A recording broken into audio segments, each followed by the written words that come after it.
Hello. Welcome everyone to JLABTV. I am JLAB and this is Football Manager 2021, the Youth Academy Challenge for Siena. And if you like these kind of videos, be sure to like and share this video and to subscribe to the channel. It really does help me a lot. I've come to the realization, the fact that I am no longer really enjoying this series anymore, playing it.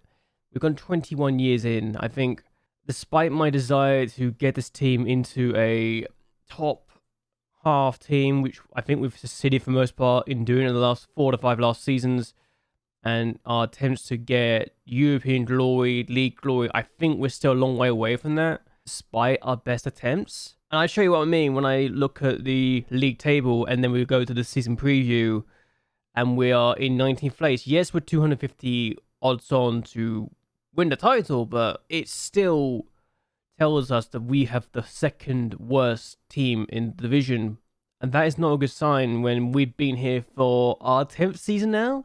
This is literally going to be our 10th season in the division, and that for me is still concerning, that we can go 10 years with just the youth intakes and still be considered the second worst team in the division.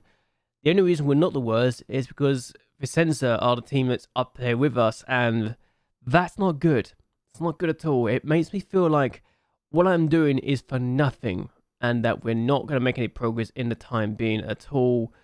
Which, again, I guess shows that maybe our two cells of Fratelli Lande and Karamusu have actually hurt us more than I like to admit.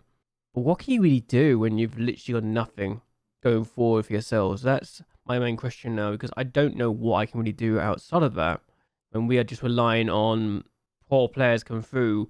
It's almost as if we need a miracle season to come through, and we're not going to get that anytime soon, I don't think. So I think my desire to continue the series is dying off quickly. So I've got a little bet. If we get relegated, I will resign. That is a thing I will do. If we get relegated, I will resign and end the series here and now. Even though we got the financial backing to survive for many, many years, even with relegation, we will still survive and we can buy players left, right, and centre to build up the squad. But we can't do that with this save, because it's a Youth Academy Challenge. So that is why I will resign from the team and go forward a couple of years in another video and see where we can go from here. That's my desire. That is my reason for this. As women are now the 11th best team in Division 2, I just realised. But I'm also looking at this and thinking, where can I improve the team? What can I even do to strengthen the side? And right now, I'm looking at this formation and I'm thinking, is this the formation we can really go for? Is this the formation that will help us get ourselves in a good position? And I'm going to be honest, it might be our best shot because we've got so much talent in this team and so many players are not being used to their full potential, I think. And let's talk about injuries and other things like that. So a lot of players here just don't have the ability, I think, to really strengthen us. And that's when Oberti, who is, despite being very good for us over the years, is still just a good Serie B player and will not improve and does not like big matches either. So being a good Serie B player at 3-star tells me that this team is still very weak in some areas and we're not going to get any stronger anytime soon, which again is concerning. So we need to look into a few different things going forward. Look at our team, we've not really sold anyone significant. With a lot of players got on loan, which again is good for their development. It's good for them to get some game time and to just strengthen their cause. We've got 2 teams that we can send players to every single time we need to, which is great. It's good stuff. I love that because it means we can do things as well. We got rid of Bondi though, and Bondi's probably the big sell, and he's now at Galatasaray, which I did not know was the case. So Galatasaray have now got Bondi, which is something I will look into keeping an eye on. So that's another Turkish club that's picked up one of our former players now, and he's now 29. So in my opinion, this is actually a good move for him. And while he's not good enough for us anymore, because we've got MacLeod, we've got Vietina, he's still a player that can do a good job in other countries. So hopefully for his sake, he will get the game time he needs. He's already played 3 times in the league for them, on from the bench, mind you, but he's still playing for them. And it's got an average of 7 rating. So yeah, good for him. Another player we let go was Christian Paulilo. He's now gone to Pontevedra, and that to me is not surprising either. Piccaneri we knew about, and he's now at Rimini, so again, it's not surprising at all. And the last person we got rid of was Angelo Di Odria, so yeah, he's not surprising at all. We got him go, and he's now at Pandova, so it's good to see the 4 players that we released actually got themselves moves, so good for them, really, good for them.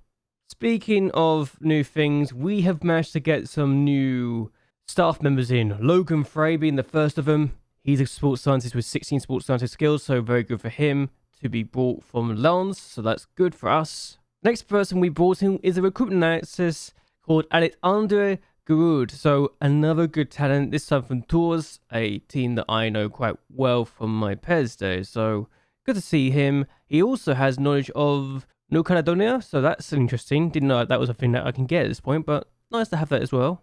We did also manage to bring in Polydorus Caboridis. He's got knowledge of Greece, Cyprus, France, Portugal, Spain, Serbia, Italy, Argentina, Brazil, and Turkey.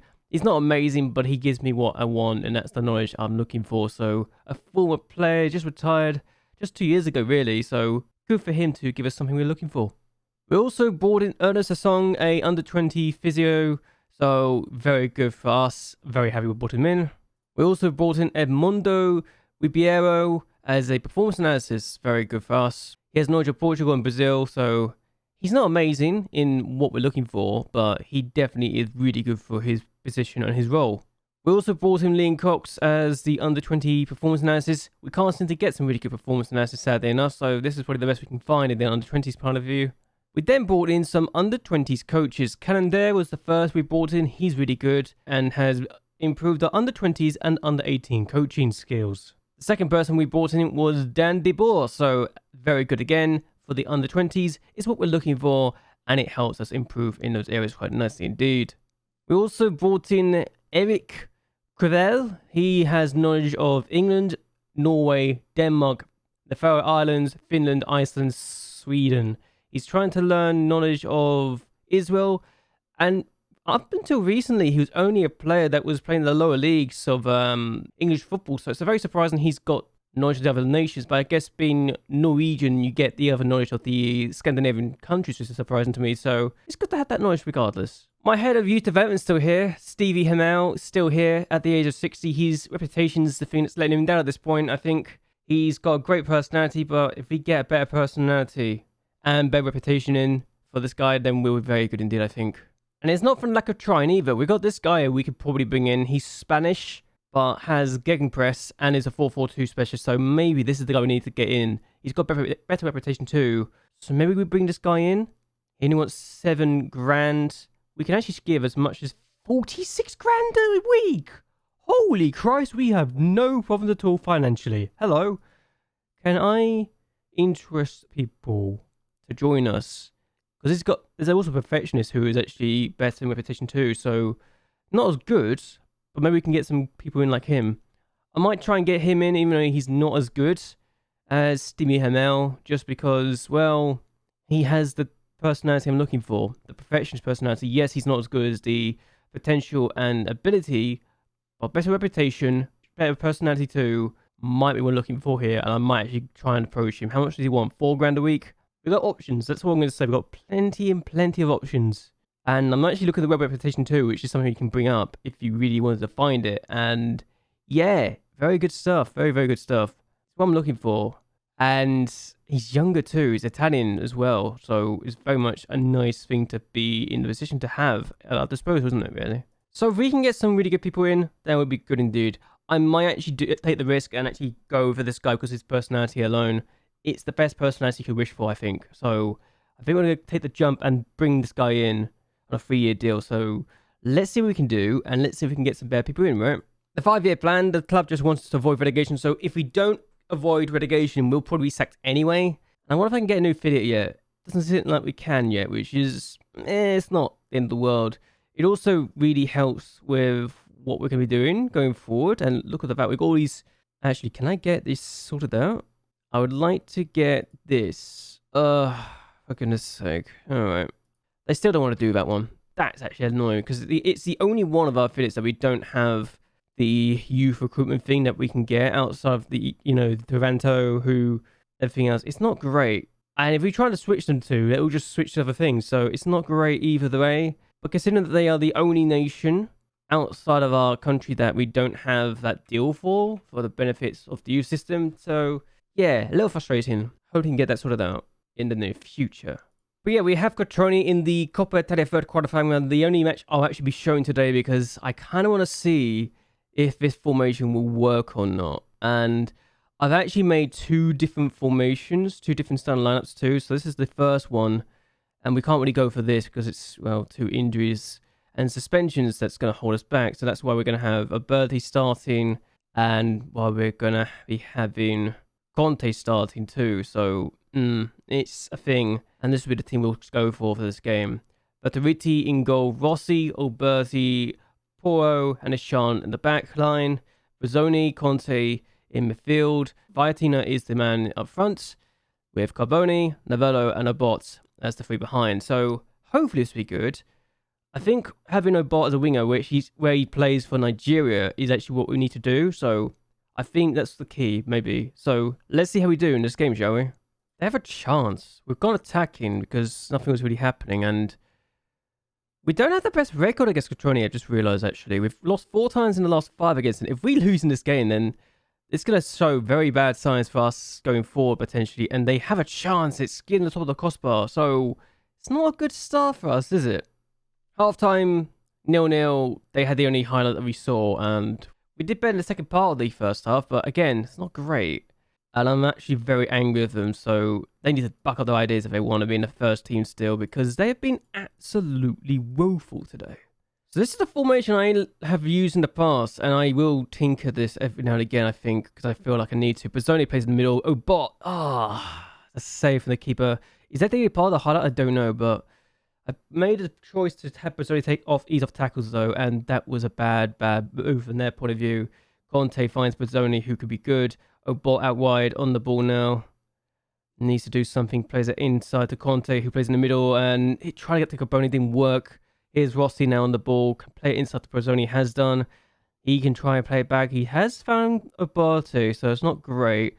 But here's Carboni now, who we know can be really good. Plays across. Vetturini, it's not a chance. And the Champ is over. It's not good. We've been very questionable at times. Chance, maybe, for their point of view in the free kick. And Costa finds offside. Okay, it's offside. So thankfully for us, Magna Bosco has not scored. It looks like it's very clearly offside. I mean, everyone behind the other fans offside here. So I think all 5 of their players are offside. They got a throw. They've taken it. And we've made our 3 changes now. Carboni's on the ball. Plays the ball forward. It's not the best ball, is it? And here is Visani. Plays it in the middle, chance, blocked, and Vetteriti denies again. And I hope that's not the end of the highlight because we need a goal. Play the ball forward. Obot is there. Here's Basenti, back to Obot. Obot's now the striker in this game. Basenti finds Carboni, and I think Musu's departure has actually hurt us more than I like to admit. But Obot with a chance, Obot with the goal. I moved into a striker. He's now worked his way into the goal with his 51st for the club overall, and that is what we've been missing for the entire game. Basenti as a striker too, as an attacking midfielder, sorry. And Mangoni's now on the left-hand side. So Carboni's cross to Obot. I think Obot is the key. Potentially he's a striker right now. Have Mangoni on the left-hand side. And yeah, we've not playing with the strongest team either, but it's still, the fact it's taken so long to get the opening goal, and we had a scare of an offside to save us, is also not great. So it's not really perfect, is it? As Alberti plays to Calusi, who is on the ball. Alberti, Calusi, Bozzoni now. Look how many players of ours are tired, though. It's ridiculous. Here's Mangoni, who is really good for us and probably should be starting more. Play in the middle, Conte, and it's over the bar. It's only a 1-0 victory, which honestly is kind of disappointing, but I'll still take the win because it's still a win at the end of the day, and we've got to work on a few things, I think. So yeah, it's not good. It's not good at all. Still through to the next round, which tells me a few things, as the Roma and Siena game has been rearranged due to the fact they play Benevento. I'm assuming that's because it's a cup game too. So that's a thing. Either way, I don't feel like I'm happy with that result. We should have done better, and we were not as good as we could have been. We got Genoa as well, so that probably doesn't help, but what we're going to do is end this here. Hope you guys have actually enjoyed yourselves. Hope you guys like and share this video, and that you'll subscribe to the channel. It really does help me a lot. But anyway, until next time, goodbye, and well, good night.